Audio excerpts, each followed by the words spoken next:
4 days. It had been 4 days since Wednesday had begun her crusade of retribution upon Esther Sinclair. 4 days since she had last abused her youngest child. Must be a new record, Wednesday thought bitterly. 4 days since Enid had received the raven plushie that now sat proudly alongside her gray pigeon one. She had questioned her family as to where it came from. At the mention of the word raven, Esther stiffened and dropped what she had been holding at the time. But none of them could offer the answers she sought. But Enid took the liberty of naming both ravens, both real and plushy, Enigma. Enigma, for its definition of something hard to explain, or something inscrutable or mysterious, all of which both ravens were, and Enid, ever the sentimentalist, was happy to note that the name sounded similar to her own, even if it were only the first 3 letters. A shadow fell over Enid's face from the window. She glanced up from her phone, baring her teeth in a sweet smile. She bounded over to the window with a small skip in her step. Unlatching the window, Enigma Wednesday hopped into the room the moment there was enough space for her to fit. "Howdy, Enig!" she gushed at the bird, which cawed back at her. Wednesday hated that she could only interact with Enid in this limited form. But her plans to rectify that would have to come at the end of the month when Enid returned to Nevermore. It was the purpose in which she had raised the Adams for. Their son, Pugsley, had got his parents back, their deaths having forced him to live with his Uncle Fester in the meantime. This was a good deed. Good deeds were contrary to the nature of her kind. A demon. A fallen celestial. The younger boy had taken to her like a duck to water, already seeing her as an older sister figure. Despite the multiple threats of torture she threatened to unleash on the boy, it didn't seem to take, and Wednesday begrudgingly spared him any torture. Wednesday hopped up the offered arm and sunk to sit on Enid's right shoulder, peering down at the girl's phone as she texted away. "Smile, Enig!" she called out, lifting the phone to a high angle, clearly taking a selfie with the bird on her shoulder. The raven watched as a text bubble appeared under the picture. "Yoko, you weren't kidding about the raven, were you, pup?" Enid, "Nope." "Yoko, you need to stop taking in strays, girl. Remember last semester and the kitten?" Weems went nuts.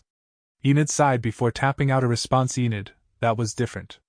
Plus I won't be bringing him to Nevermore, he's a free bird." "Yoko, so you're not training him to be a familiar?" Wednesday wanted to snort at being referred to as such. "Enid, no, I'm not a witch, although I have grown to love this little guy." Wednesday felt a pleasurable ripple flow through her corrupted grace. "Yoko, least you haven't named him yet, that's how you get attached to things." "You didn't name him, did you, Enid?" Enid, well. She sent her message back and waited with bated breath for the reply. "Yoko, F.S. Enid, LOL, you're gonna give me gray hairs at this point, girl."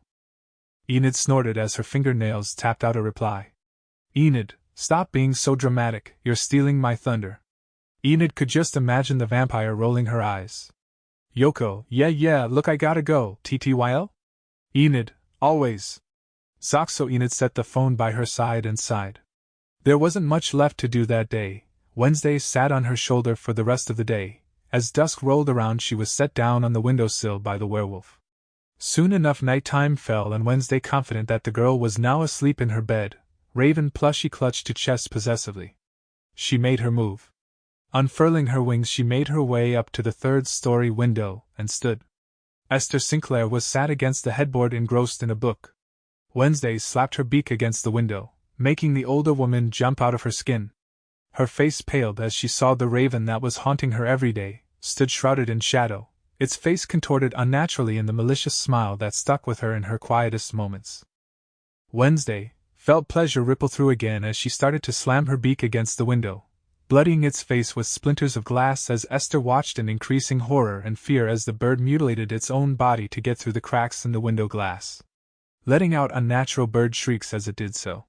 The bird squeezed through and took flight, and raised its talons. And then nothing. Esther blinked in confusion. The raven, in all its malicious glory, still stood in the same position, completely unharmed. She blinked in relieved confusion.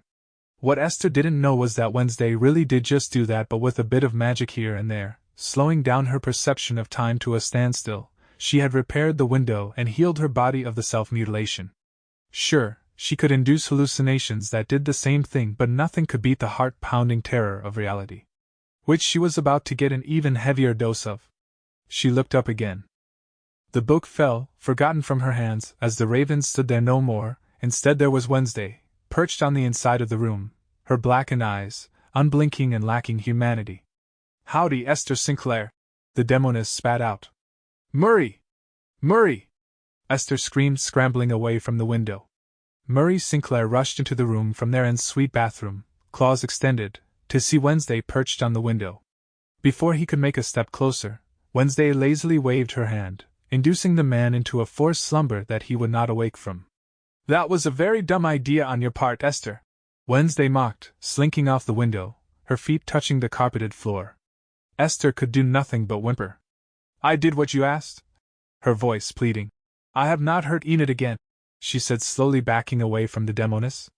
"Don't you desecrate her name with your unworthy tongue. You lost your right to it when you laid a fist to her," Wednesday hissed, rage bubbling under her skin.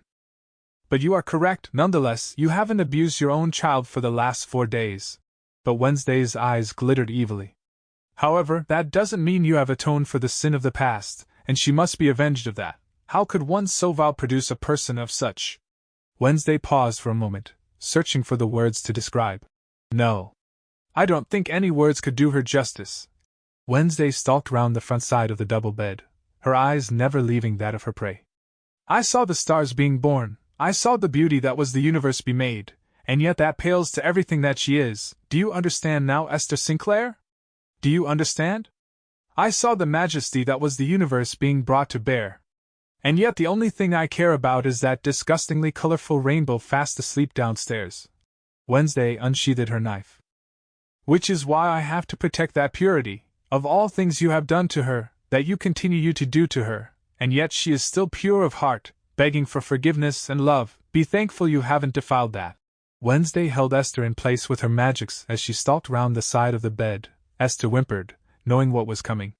Wednesday placed the tip of the knife to the woman's throat. "If there was perfection in creation, it would be her," Wednesday said, before slowly pushing the knife into flesh. Wednesday felt utter satisfaction as the skin and meat slid against the blade, and Esther gasped for breath as the knife tore into her windpipe. Wednesday felt the knife do the work and sliced and carved at the women who dared to hurt her wolf. Line break. It had been 5 hours since Wednesday had begun to torture Esther Sinclair. The older woman was flung against the wall. Wednesday had reached a fever pitch in her torture, her anger increasing with every ounce of agony she drove into the older woman. "Is this how you felt?" Wednesday asked, her fist colliding with Esther's jaw. "After all, I am doing everything you did." She taunted. She wasn't lying. Maybe this isn't as effective as I hoped," Wednesday murmured, letting the tortured woman collapse to the floor. Wednesday had healed her once every hour, on the hour, inflicting all different kinds of torture with her blades, but now Wednesday wanted to inflict a dose of the psychological. She grabbed a fistful of the mother's hair and began to drag her, in throes of agony, down the stairs and into Enid's blindingly colorful room.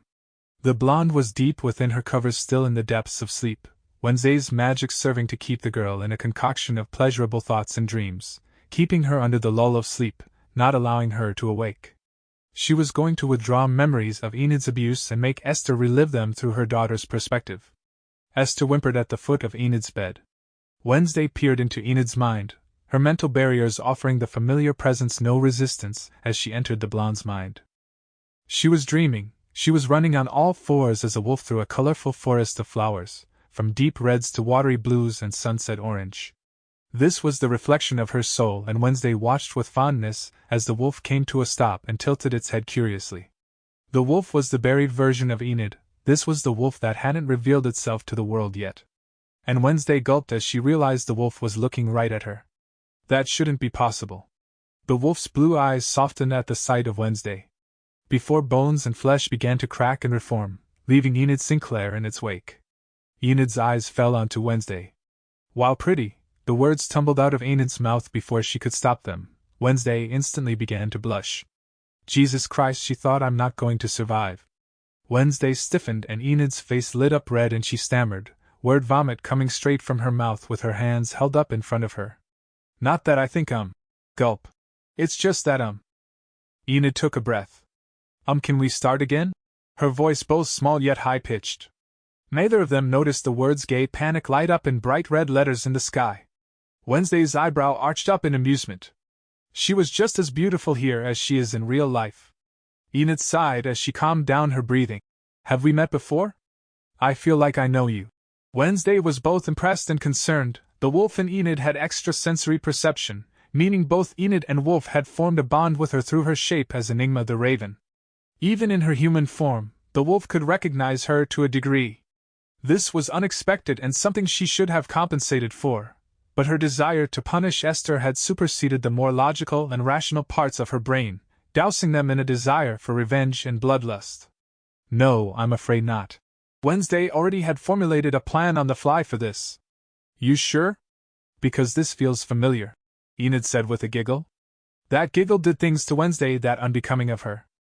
I think we're both dreaming, Wednesday said, looking around at the forest again before looking up into the sky. Enid's subconscious heaved a sigh of relief as the manifested words of gay panic had been erased. Dreams were a weird place. Line break. Enid's wolf felt free here. It was an enchanted forest, colors aflame in the brightest of amalgamations, reflecting the full moon in the sky. It was magical. Some flowers glowed with a bioluminescence cementing the look of a truly magical forest, light haloing from all sorts of cracks and creeks. The wolf bounded on all fours in the hunt. Rabbit scurried away from it as the wolf yipped and huffed happily, at peace with itself and its human self. It chased one down with increasing speed before it came to a small rounded clearing. A tree with hanging, glowing leaves eclipsed its smaller brother, a weeping willow that glowed. A glowing willow, if you will. A small pond and stream was saw beneath it, its base adorned with glowing purple and pinks pebble-like gems, and floating yellow fireflies. But that wasn't what drew the wolf to a halt. There were a girl, dressed in all black, stood in the clearing watching her as the wolf skidded to a halt. She tilted her head curiously before she could feel the human side of her climbing desperately to the forefront of its mind. The wolf submitted and reversed back to Enid. In her dream state her clothes were still intact thankfully. As Enid's eyes met with dark brown, words unbidden by her escaped her before she could stop them. While pretty, she uttered, her eyes widened. Fuck, fuck, fuck, shit, shit, shit. Her brain turned to mush. The word pretty repeating itself in her mind. Not that I think she hoped. It's just that Enid tired to calm herself down. She couldn't help but notice how unbelievably attractive the dark girl was. Can we start again? Enid watched as the mysterious girl's eyebrow arched upwards, a hint of an amused smirk gracing the edge of her lips. Still her mind couldn't help but think. How can someone be this friggin' gorgeous? Enid felt her heart race. She wasn't shallow, but by God she could feel her heart ache already. Have we met before? I feel like I know you, she asked breathlessly. Enid watched as several emotions she couldn't place flicker through the darker girl's face. It did really feel like she knew her. No, I'm afraid not, she replied, casting her gaze to the sky. You sure? Because this feels familiar, Enid said, giggling. She couldn't stop herself. Her heart was racing, she felt giddy. Is this what love? Nope, nah, nada. She would not let that enter the forefront of her mind about a girl she had only just met. I think we're both dreaming, the darker girl said. Enid frowned. Then how are we sharing the same dream? I'm psychic, the other girl replied. Whilst rare, astral projecting into another's dream isn't entirely outside of the realms of possibility. Before Enid could ask the other girl her name, she abruptly vanished from sight. No! Enid's hand reached out desperately. Please don't leave me, she begged. Enid collapsed to her knees in defeat. Her body shook in sorrow and despair, mourning for something that didn't even have the chance to flourish. Line break. Wednesday needed to end this now. She wasn't supposed to be able to see her, and her carefully laid plan would have come crashing down around her, and she refused to rape her mind by wiping it of her memories. So she simply let herself vanish from sight, flowing back out from Enid's mind. But as she floated back to the waking world, Enid's voice called after her. Please don't leave me. Wednesday felt her blackened heart shatter into 1,000 pieces. Her body fell backwards onto the floor of Enid's room. Tears threatened to fall and she couldn't fathom it. Her own heart thundered in her chest. But she was brought back to reality by Esther's whimpering cries. For what was minutes and there was mere seconds out here. Wednesday marched over to Esther and lifted her by the neck. Her scowl was monstrous. Go back to your bed and pray, because you're going to need it. Wednesday launched the woman from her into the hallway and into the wall, leaving an impact crater from where Esther had been slammed against it. The older woman scrambled away and up the stairs, not casting a look back at the demon she had left her youngest with. caring only for herself. The thought alone, of a mother leaving their youngest in the presence of a demon, nearly sent her back up there to finish the job, but there was a sudden sharp sound that made her halt in her tracks. It was a hitch of breath, coming from Enid. Wednesday slowly turned, and what she saw rendered her undone, unraveled and unforgiving to herself. Enid's cheeks were adorned with streaks of tears. Her face scrunched up in despair, as tears shed themselves, unabashed and pure in their honesty. Wednesday felt everything smash into her at once. Her feet carried her towards this person, this human, this werewolf that was more awe-inspiring than the creation of the universe and all the wonders that followed suit. Because Enid was a wonder unto herself. Her beauty, her kindness, her sincerity, her love, the depth and purity of her soul that Wednesday felt as she dream-walked with her. The depth of her emotion was able to break through her magics. She was still asleep, but the strength of her emotion had broken through. It suddenly made so much sense. She had fallen truly, madly, deeply in love with Enid Sinclair. She had fallen in love with a human. The beings that she once had described as a plague. And looking upon Enid now, there was no feeling of disgust, only for herself, because she had made the most treasured thing in the universe cry. She raised her hand, brushed several locks of hair away from Enid's face, and wiping away the dried streaks of tears. "I'm here, Enid," Wednesday uttered with her grace aflame in her chest. "I will never leave you." Her hand cupped the side of Enid's face. Enid took a deep breath and fell back into slumber, the magics reasserting their control and luring her back to dreams of a forest of bioluminescence and wonder. The familiarity of touch sent her soul back into peace, at least for now. For Wednesday had no idea what tomorrow would bring. Because Enid would remember. Wednesday needed air and opened the window to Enid's room and shifted back into Enigma the Raven. The bird spared a final glance at the one she loved before taking flight. A dove watched the raven take flight before it made to follow. The raven, sensing the presence, soared around and smashed itself straight into the dove, talons raised before sinking into the other bird. The dove thrilled angrily before flying slightly higher and then falling into a dive. The raven was unprepared as the dove rammed straight into her chest, sending them tumbling back to earth. Both birds rolled across the ground. Enigma the raven reformed into a very pissed Wednesday, who started to hurl blades at the dove. The dove too had formed into a humanoid being with dove wings, adorning its back. Wednesday saw red, knowing who or what this was. A silver dagger fell from within her sleeve. She hadn't needed to use this blade in thousands of years. But needs must. This being could not be defeated without it. The humanoid stopped at the sight of the silver blade, furling its wings behind its back but allowing them to disappear. "Go home, Ishmael," Wednesday said through gritted teeth. "I'm not in the mood." Ishmael, to his credit, did not look afraid. "Your return to the abyss has been both ordered and sanctioned," Ishmael stated. Wednesday scoffed, raising an eyebrow. "And you're gonna make me?"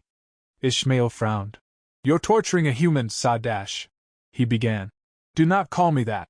Her eyes glittered dangerously. "I renounced that name when I renounced him." Ishmael sighed. "Very well, Wednesday. You're torturing a human. This cannot be allowed." Wednesday laughed. "That is rich. I told him I would do what needed to be done, and I warned that it would be bloody." Her face was manic now. "And it was. Have you seen what she was doing to her? Did any of you care to look?" Wednesday seethed. "You don't have long, Wednesday," Ishmael said, rising into the air. "Don't make us come back down here and drag you back, demon." Ishmael spat the word in disgust as he rose back towards the sky. Wednesday clenched her fist. "You can fucking try," she hissed, watching his retreating form. Wednesday returned to Enid's window and perched herself so that the blonde was within eyesight. She continued to let her magics pour forth into Enid, drawing her into the soothing comforts of an enchanted forest.